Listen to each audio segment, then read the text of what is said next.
There is a question that has been whispered in markets, shouted on social media, and now it is ringing loudly in the corridors of power in Abuja. Why is the Nigerian government seemingly terrified of touching Sheikh Gumi? We are looking at one of the most confusing contradictions in our national security strategy today. You have a man who has openly met with bandits, who has advocated for their inclusion in the budget, and whose close associates are currently standing trial for terrorism financing. Yet, while activists like Nnamdi Kanu remain in custody, Sheikh Gumi walks free, granting interviews and even blasting those who call for his arrest. The headline you saw is not just clickbait, it is the reality of 2025. Just a few weeks ago, in late November, the cause for his arrest reached a fever pitch again, with groups like Human Rights Writers Association of Nigeria, Huriwa, demanding to know why the law seems to have eyes for some but is blind to others. But to understand this fear, we have to look at what happened in May 2025, because it exposed something the Nigerian government might not want you to see. In May 2025, Sheikh Gumi packed his bags for Hajj. He had a valid visa, he had his ticket, and he flew to Saudi Arabia, the spiritual home of Islam. But when he landed in Medina, he wasn't welcomed with open arms. The Saudi authorities detained him and deported him back to Nigeria. Think about that for a second. The Kingdom of Saudi Arabia, an Islamic nation that takes religious matters very seriously, decided that Sheikh Gumi's views and his presence were a risk they were not willing to take. They put him on a plane and sent him back. Yet, here in Nigeria, where the violence he negotiates about is actually happening, he roams freely. This incident was a massive embarrassment for his supporters, but it raised a critical point. If Saudi Arabia is afraid of his influence enough to ban him, why is the Nigerian government treating him like a diplomat? The afraid seems to stem from a belief within the intelligence circles that arresting Gumi could trigger a breakdown in the fragile peace talks with bandit warlords in the northwest. Gumi has positioned himself as the only man who can talk to the boys in the bush. He has made himself the bridge, and the government is terrified that if they burn that bridge, the kidnapping crisis will spiral completely out of control. It is a classic case of blackmail by relevance. He has convinced the state that he is a necessary evil. But this narrative is crumbling because of what is happening in the courts right now. We cannot discuss Gumi without talking about the elephant in the room, the trial of his alleged associates. In December 2025, the Federal High Court in Abuja reopened the terrorism case against Musa Kamarawa and others. Kamarawa isn't just a random suspect. He was reportedly one of the men who facilitated Gumi's visits to the forests.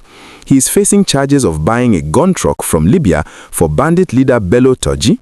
Now ask yourself, if the man who carried the bag is being tried for terrorism financing, why is the man who led the delegation not even being questioned?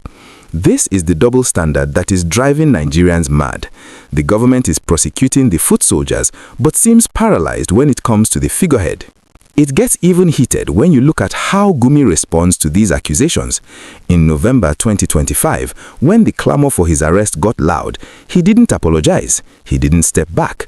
Instead, he went on Facebook and called his critics spineless, irresponsible, and unpatriotic imbeciles.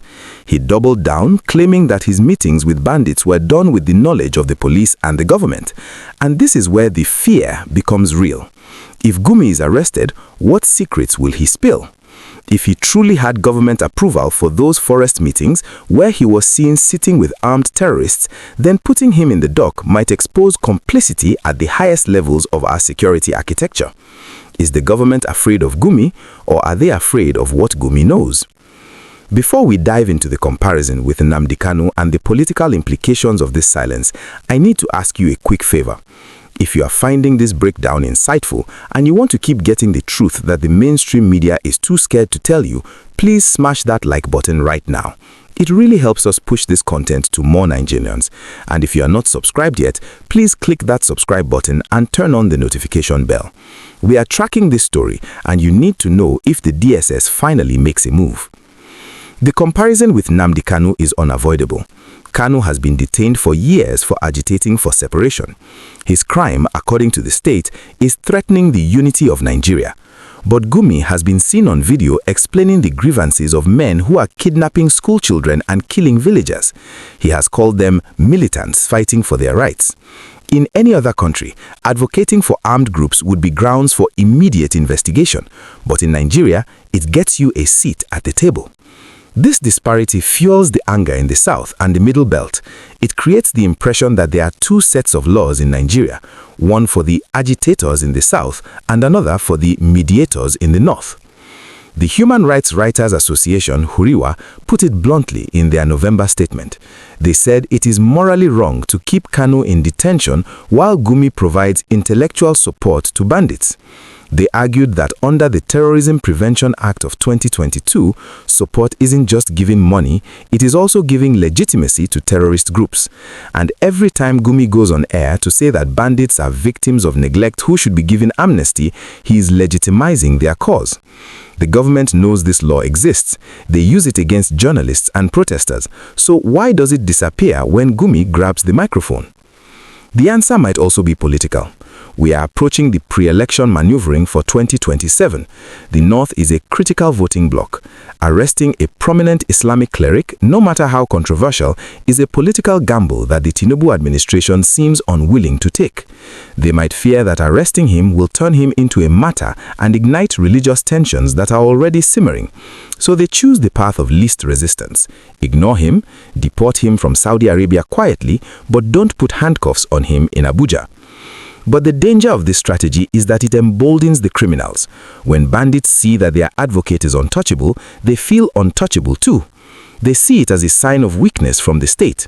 The refusal to arrest Gumi is sending a message that if you are violent enough and if you have powerful friends, the state will negotiate with you instead of prosecuting you. As we end 2025, the question remains, how long can this game go on? With the trial of Turji's financiers heating up, the evidence might soon lead to Gumi's doorstep in a way that can no longer be ignored. If a witness in court testifies that the money for the weapons moved through channels linked to the peace missions, the government will have no choice but to act. Until then, Sheikh Gumi remains the man who went to Saudi Arabia and got sent back, but stays in Nigeria and speaks his mind, protected by a wall of fear and political calculation.